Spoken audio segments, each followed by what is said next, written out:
would you do if you run completely out of cash? What would you do if you wanna cut a dash?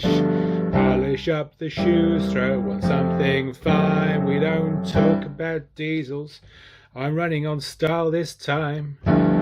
Cruising down the boulevard, wheels gleam in the night. Beige leather interior, looking chic alright. Money's a little tight, but I'm feeling brand new. Living large tonight, no budget reviews. Blues! What do you mean I'm not getting paid for this?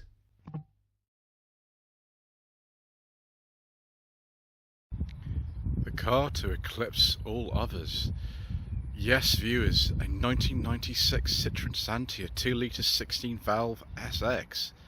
When was the last time you saw one of these? Despite the sort of look at the back, it is a hatchback. You could also get an estate. And yeah, it's just as weird as a lot of the other Citroens I've had on the channel. This one has just been bought by Chris, who has supplied a huge number of cars for the channel over the course of the last, I think it's 3.5 years actually. This is his latest acquisition, and I suspect this car might even have been registered by Citroen UK themselves, because it's got a Reading plate on it, and Citroen were based in Slough for many, many years, which is in the Reading registration area, but I don't quite know actually. Still 120,000 miles. There are one or two things that aren't quite right with this car. Because Chris has just bought it, he's not quite had a chance to clean it, so I do apologise about that. But yes, when these were launched in 1993, they were really quite something. They're very, very rare now actually. I think probably because a lot of people don't quite understand the suspension system on them, which is actually not that complicated in comparison with some modern cars. This one I think has the simpler system. There is a Hydractive 2 which is on some of the sort of higher end models like the VSX, and then the Activa models were even more complicated than that. I mean, I'd love to drive an Activa, but I mean, they're even rarer than the standard ones, aren't they? So this is a 1996 car. It isn't the first of them. The first of them had the chevrons actually on the bonnet as opposed to in the grille. In late 97 they had a more comprehensive facelift than this. So I'm looking at the boot, it is quite big. You could also get an estate. It was launched in 1995, but most of them were the hatchback. Loads and loads and loads and loads and loads and loads and loads of room. We've got a low bed liner in here. Someone's been using this car for some quite heavy lifting. I'm not actually going to try to take the spare wheel out, because that's going to involve me having to use two hands to pull out that sort of bed liner thing. So we'll leave that. Yeah, it looks like a sort of big enough space, similar to, I don't know, when the car would have been launched would be a Mark III Cavalier or a Mondeo or something like that. It might even be bigger than a Mondeo actually. I drove one of those yesterday. Similar age to this, 95. Much more conventional car than this, of course. It's pretty big actually. Look at the length of these doors. There's loads and loads and loads of space. There's certainly more space in here than a Mondeo. Yeah, big old doors. Because we've got the SX model here, we've got electric rear windows. Yeah, we've got little cutouts of my knees. Let's shut that door. Someone's fitted into LED lights to this. She's got two of them. We don't, though, have one in the rear. We don't have air conditioning either. I presume you need to get the VSX if you wanted that. Clock actually works using display the correct time. Oh, keypad immobiliser thing. No, thank you. We won't be using that, viewers. Actually, it's been bypassed, which is great. Right, do we have an armrest in here? Yes, we do. I mean, it's very comfortable in here. I mean, the seat's actually quite far back. I mean, you know, the headroom is pretty good, actually. I've never driven a Xantia before. I've driven a BX. I can't talk about that, unfortunately. But yeah, a C5, which is the successor model to this, I have driven one of those, and it wasn't as good as this, really. I didn't like it. I quite like this, actually. Very airy, very typically sort of early 90s interior with lots and lots of vacuum formed plastic and things. I mean, we prefer the exclusive model. Don't have a passenger airbag in this particular car. I think those were standard a little bit later on. For a fairly high spec one, that's a strange omission for a car from 1996, but there we go, it wasn't too unusual, I suppose. Yeah, we've got an ashtray down here. We'll have a go with suspension later on as well, see what difference that makes, if anything. Yeah, so far it's pretty good. It's considering this car is 28 years old and 120,000 miles. It actually doesn't feel too bad in terms of the interior. I've got some nice sort of soft touch plastic on here. The velour feels nice, although I prefer a beige leather interior because that's the sort of person that I am. Yeah, pretty impressed really. One weird thing this car does is the first like 90 seconds, if you're sort of getting in it, it will flash the lights. You can stop that by just turning the lights on, but it just flashes the headlamps. I don't know why. It's very odd. Right, to get inside, you see the engine size is actually on the side of the door, which is handy. Someone's changed this gear lever gator at some point in the car, haven't they? Also, oh my gosh, when I was learning to drive, which was also in a Citroen from 1996, it was a Saxo. This is, oh my gosh, over 20 years ago now, almost 25 years ago, in 2000 and 2001. The Saxo had one of these stupid keypad immobilizers on it, and oh gosh, if you stalled, you didn't restart the engine very quickly, you had to put the key code in again, and it was awful. Oh, anyway, not the best memory for years. Electric rear window switches are actually down here next to the suspension control. I think I'll just start the engine to do that.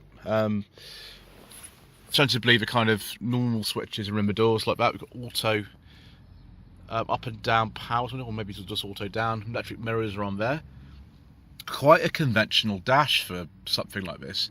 And we haven't got an extra dial on the right hand side. Is that for something else to do with the Hydractive 2 or the Activa model or something it is?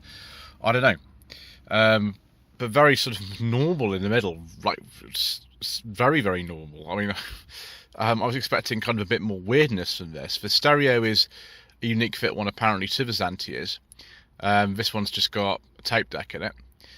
But yeah, very sort of normal switches in here. I was expecting something a bit weirder, to be honest, but there we go. Door bins are very shallow for some reason. I don't quite know why. Right, we'll have play with that a little while, see what happens with that. But oh, I don't think they've moved the fuse box, have they, from left to right hand drive? That explains the rubbish looking glove box. I don't think these secret mission documents are going in there, yes. Come on. Oh. Right, hope that stays up. Yeah, well, we've got stereo controls on the steering wheel. That's good. There's no Bluetooth or anything like that. It's far too early for that. And it's a very uninviting kind of plastic steering wheel, which has, like a lot of the sort of Rovers actually at the time were a bit like this. Right, let's start her up and have the flickering lights, and we'll see, I suppose, what happens with the suspension.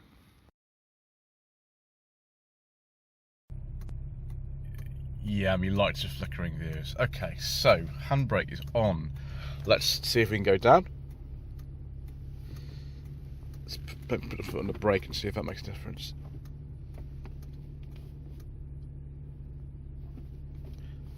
I thought we were supposed to be able to adjust the suspension of this car. Why is it not moving? Am I doing something wrong?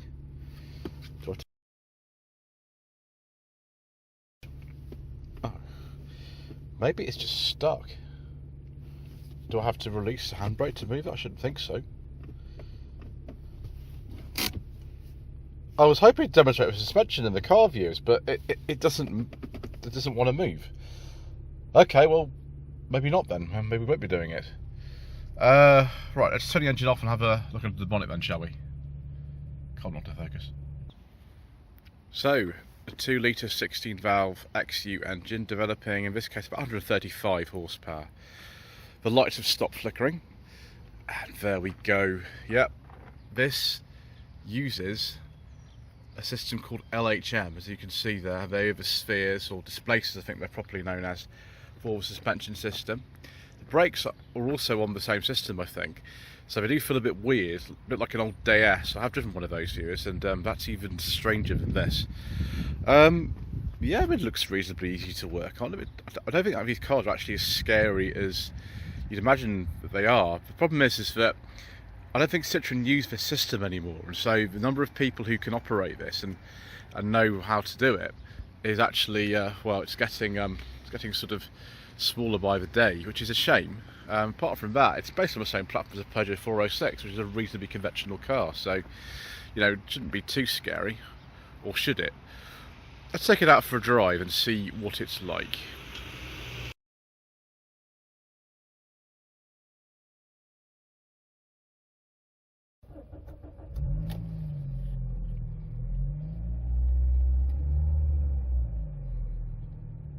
It's been a long time since I've driven a 1990s Citroen with this suspension system in it. Engine pulls quite well. It's got a fair bit of poke actually. This 0 to 60 less than 10 seconds in this 135 brake horsepower, 2 litre 16 valve version. Ride is predictably very, very smooth. It's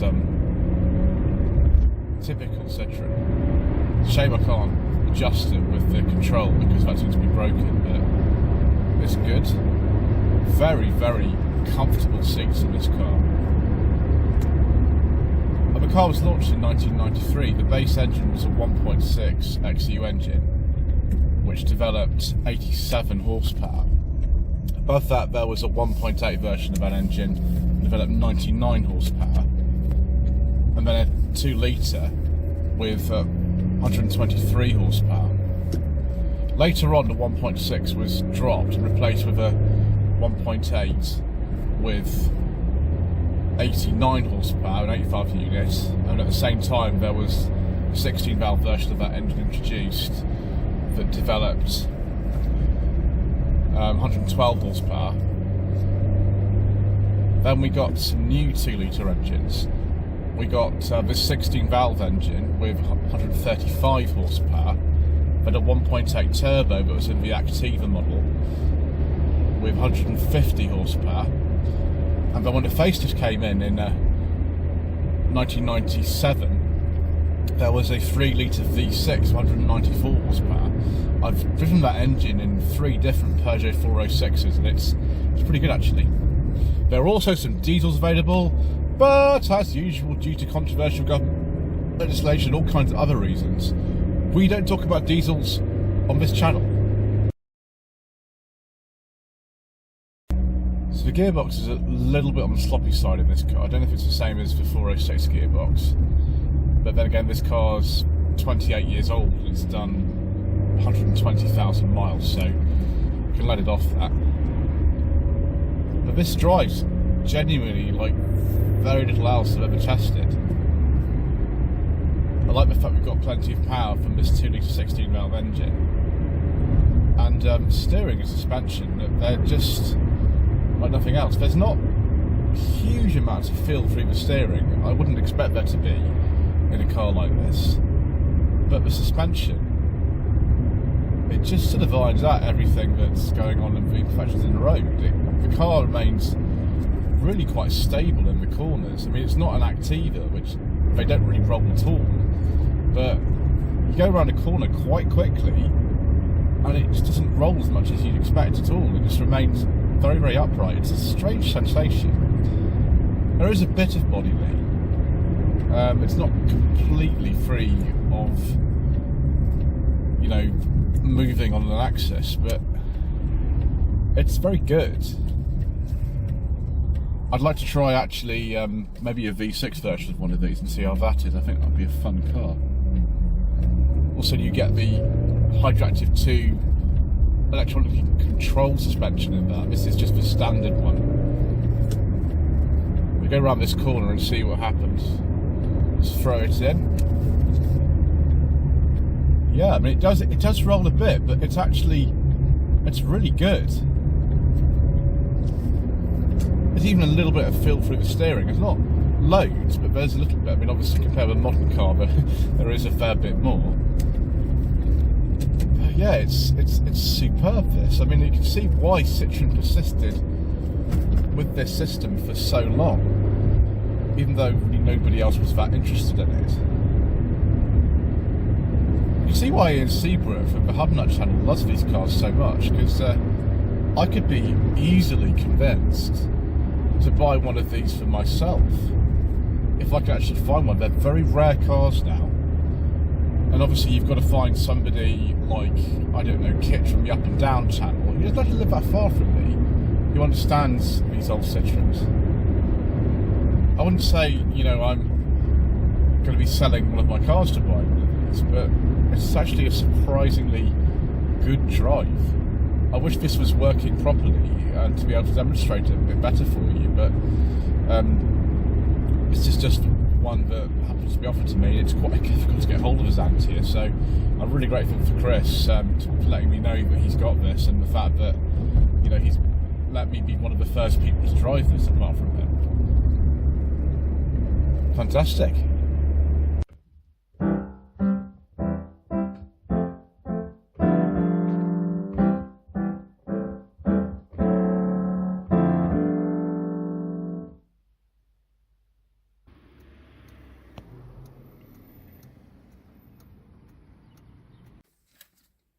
Let's now look at some Citroen Xantia trim levels, viewers.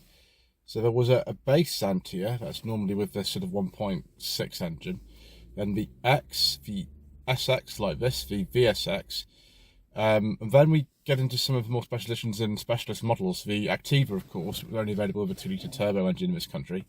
The Athena, the Desire, the Dimension, the Exclusive, that would be the choice I had if I could have an Activa. The Forte, the Sensation, the Stateside, and the Temptation.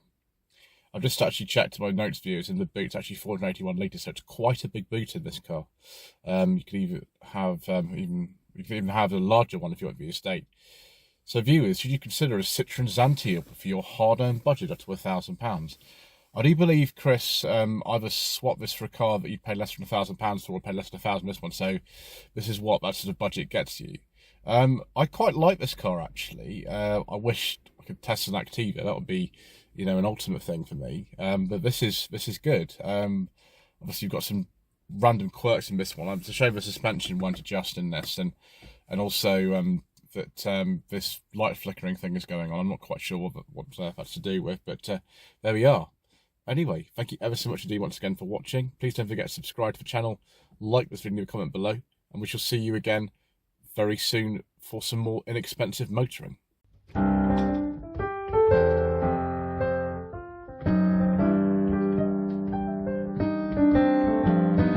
What would you do if you run completely out of cash? What would you do if you want to cut a dash? Polish up the shoes, throw on something fine. We don't talk about diesels, I'm running on style this time. Cruising down the boulevard, wheels gleam in the night.